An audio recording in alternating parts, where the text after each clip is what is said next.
Сайн байцгаана уу? Бичлэг үзсэн хүчээ мэндэ хүргэе. Энэ удаагийн бичлэгээрээ толгой оройд байх үзэгний талаар бяцхан мэдээллийг хүргэх гэж байна. За энэ зэг нь болохоор зэрэг одоо нэрнийхээ хувьд байх уу гэдэг үг нь 100 өвчний одоо зэг нэг бол 100 уулзвар гэж тайлбарлагддаг. За тэнгуүтээ ерөнхийдөө яг нэрнийхээ дагуу одоо маш олон хүний биеийн судлуудын уулзвар гэж хэлж болох үз. За тэгээд хүний биеийн нэлээд олон судал цэгүүдийн уулзвар учраас маш олон өвчин зовиоруудыг энэ цэг дээр зөвхөн массаж хийснээр эсвэл зүү тавиулснаар ингэж намдаах илаашруулах боломжтой байдаг байх нэ. За тэгээд цэгийг хэрхэн олох вэ гэхлээр зэрэг энэ тэнгэрийн хаалга гэж бас манайхан нэрлэдэг байдаг. За энэгээр энергийн одоо маш том урсгал ингэж бас явагддаг энэ цэг дээр одоо төвнө гэж хэлж болно энэ цэг. Энерги маш том их урсгалын хүний бие энерги урсгалын төвнө гэж. За ингэж нараа энээсээ хоёр юунаасаа шууд ингэ заа яг ингэ толгойр дээр. За ингэж тэгэнгүүтээ энэ 3 уруугаараа ч юм уу эсвэл ингэ дунд уруугаараа ч юм ингэ дарна. Ингэхээр зэрэг нойр муутай сэтгэл санаа жоохон тавгүй. За магадгүй жоохон ядарч сүлдөө байгаа бол энэ дээр нэлээд зовиортой байна. За тийм мөн 3 уруугаар массажлахаас гадна арийнхаа алгаар бас ингээд массажлж болно. Ингээд дарах юм уу эсвэл жоох ингээд тойрог хэлбэрээр зөвлгөн. За ингээд массаж хийж явахдаа амьсгалтайгаа хослуулаад жоох ингээд даралтаа өгөө массажлахтаа амьсгалаа гүнзгий аваад хажуухан. Гүнзгий аваад гизээрээ хөвлөгээр амьсгалаа штэ. Тэгэхээр урагшаа гэсэн бигөө тэгээд массажныхаа хүчийг жоохон сулруулахдаа эргүүлээд амьсгалаа хажуухан гаргана гэсэн үг.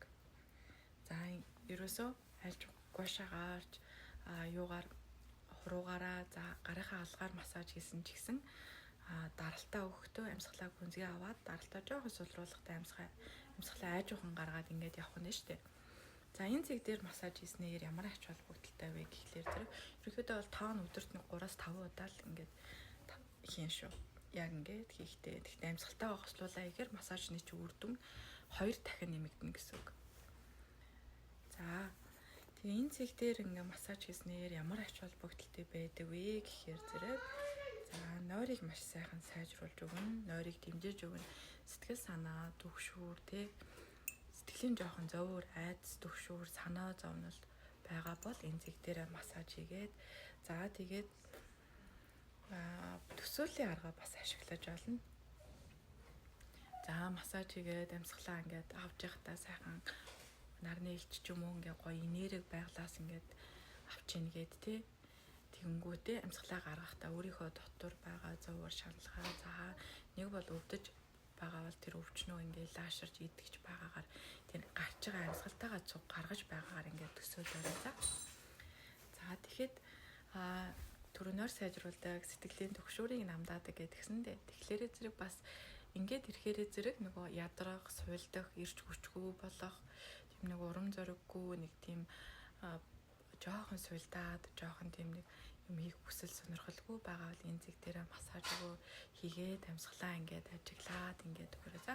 Тэгээ сууж байгаа газараа бас давхар ажиглаж болно. Ялангуяа өглөөний бясалгал ч юм уу оройныхтайгаа хийвэл сайхан сууж шалан дээр сууж гин үү хаа сууж гин хөлөнд нь юу мэдрэгдэж гин те нуруу наарталтаа юу налчихсан байна нуруугаар нь хүүтэн салхи явж гин үү яаж гин дулаахан мэдрэгдэж гин үү ингээд амьсгалаа ажиглангаа мэдрэмжээ бас давхар гүйлгээд ингээд ажиглаа те за хамрынхаа үзүүр дээр амьсгалаа зөвхөн ажиглаж олно тэгээ цэгэн дээрээ массаж ингээ гаднаас орж байгаа сэрүү агаарыг ажиглаа, гарч байгаа бүлээ агаараа ингээд ажиглаа, массажлж болно. Нэг бол. За нэг бол ингээд сайхан мэдрэмжээ давхар чадуулжтай гүйлгээд ингээд массаж хийх нь шүү. За тэгэнгүүт энийг дагаад ямар зовиорууд багсдаг вэ гэхээр нэгдүгээр өтгөн гаталтын зовиор багасна. За бүр илаашрагч тохиолдол байдаг. Нөгөөтэйгүр цагаан ус гардаг бол энэ маш сайхан тайвшруулж өгдөг. Тэгээд нойрыг сайжруулж өгдөг учраас цагаан усны ургалтанд бас сайнаар нөлөөлдөг. Тэгээд арсны одоо янз бүрийн асуудал байвал тэрэнд бас сайнаар нөлөөлдөг. Нөгөөтэйгүр булчин жоохон сулраад нөгөө хүчгүүдэд байвал энэ бас аюул сайн нөлөө үзүүлдэг. Бас эмэгтэйчүүдийн талаас шийс задгарл байвал бас энэ эмэгтэйчүүд талдаа сэтгэл ханамж жоохон муутай байвал энэ зэг дээр массаж аягээд сайхан тий төсөөлийн аргаа хэрэглээ. Тэр зовөр шалгаа нь багасж байгаагаар төсөөлөөд за давхар болвол гэгээлийнхаа дасгалыг авсраад хийвэл их зүгээр шүү за. За ингээд бичлэгийн хүртэл үзсэнд баярлалаа. Дараагийн удаа өтгөн хаталтын үед одоо хэрэгэлдэг цэгүүд, за массажнуудын талаар бүгд мэдээлэл оруулах болно. Баярлалаа.